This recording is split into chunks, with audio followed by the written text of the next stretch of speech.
Magandang araw para sa mga ka-2 wheels natin dyan. Kayo ba ay naghahanap ng affordable, safe, tigit sa lahat syempre, mapormang helmet na pwede natin gamitin sa pang-araw-araw or kapag chill ride lang ang gusto natin? Mag-review tayo ngayon ng helmet. Ako nga pala si Rider Rio.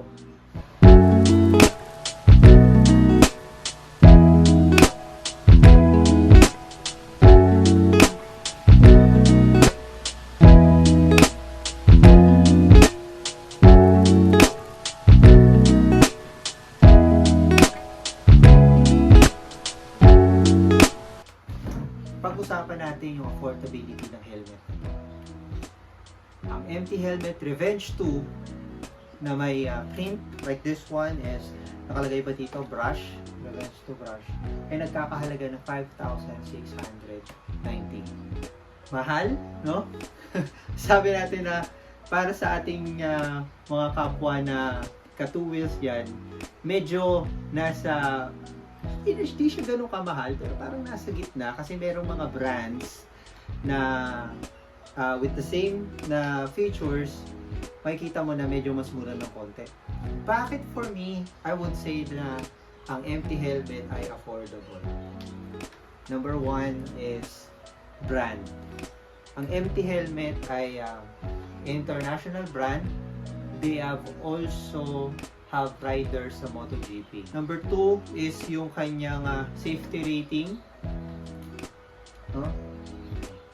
Ang helmet na to ay hindi basta-basta. No?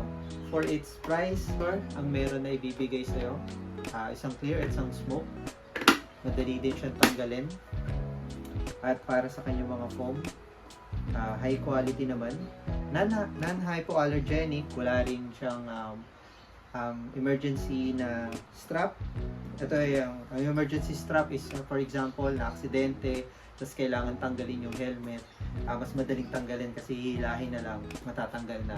Nagkaroon ako ng ganyang helmet na may emergency strap. Mas pinili ko pa rin tong helmet na to because sabi ko nga brand, yung style, and also yung safety, that is affordable for me. Tapos, let's talk about yung safety. Lahat ng certification, check mark, ICC. Although ICC dito sa Pinas ay kailangan because this is legally being binibenta sa Pilipinas. Check tayo dyan. And safety features, matibay naman din yung kanyang locking mechanism. Hindi yan basta-basta natatanggal. And adjustable. Then also, part of the safety feature ay hindi rin basta-basta matatanggal yung kanyang visor kasi meron siyang locking mechanism. At of course, merong mga helmet na maraming points sa pagbukas. So, meron ganyan lang, meron pababa. Pero ito, meron to at least 1, 2, 3, 4 adjustable na hinges. That is for its safety feature. Pag-usapan natin ng forma. Print pa lang unique na, no? In terms of maporma, masasabi kong maporma na siya. Tignan nyo naman yung kanyang curves. Para na siyang racing design, no? With good vents on the top, dalawa, and sa harap. Yeah, in terms of wind noise. Of course, meron tong wind noise kasi yung mga high-end na helmet, at least dito, talagang wala masyadong open area para hindi masyadong magkaroon ng wind noise. Kaya-kaya naman niyang resolvahan ng earplugs. Bili na lang ng earplugs. At ito ay intercom ready na rin. Meron lang siyang foam rito.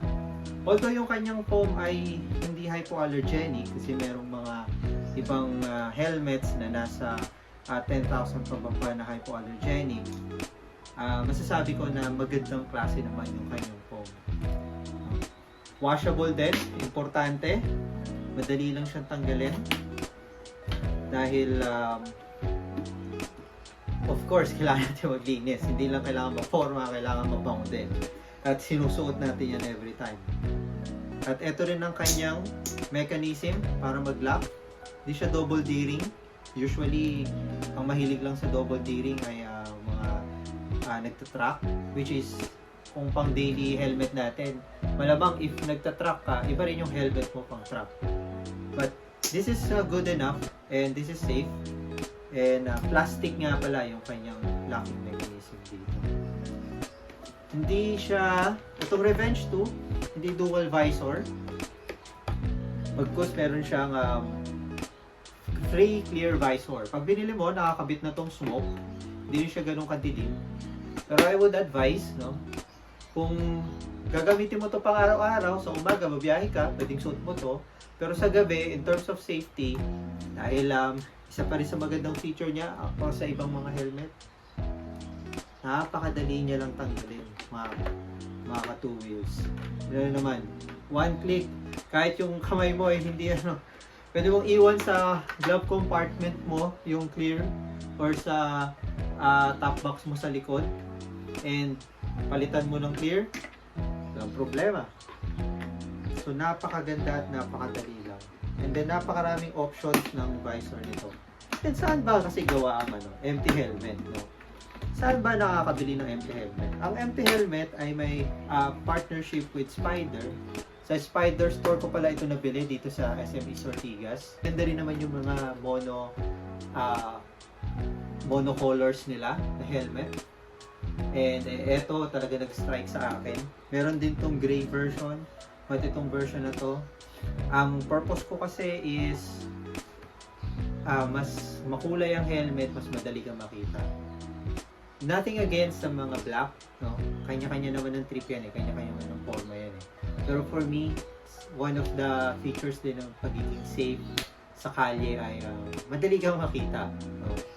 Especially mga jackets na mabibili mo ay walang kulay. So at least yung helmet mo ay okay. In terms of forma, wala ka na sasabihin. Meron ditong reflective light para sa gabi, and ganda yung kanyang exhaust. Forma, wala tayong masasabi dyan. So yan mga ka-single, no? Napakaganda nitong empty helmet Revenge 2. Kung ako sa inyo, kung bibili kayo ng helmet, no, hindi ito sponsored, binili ko ito ng aking pera.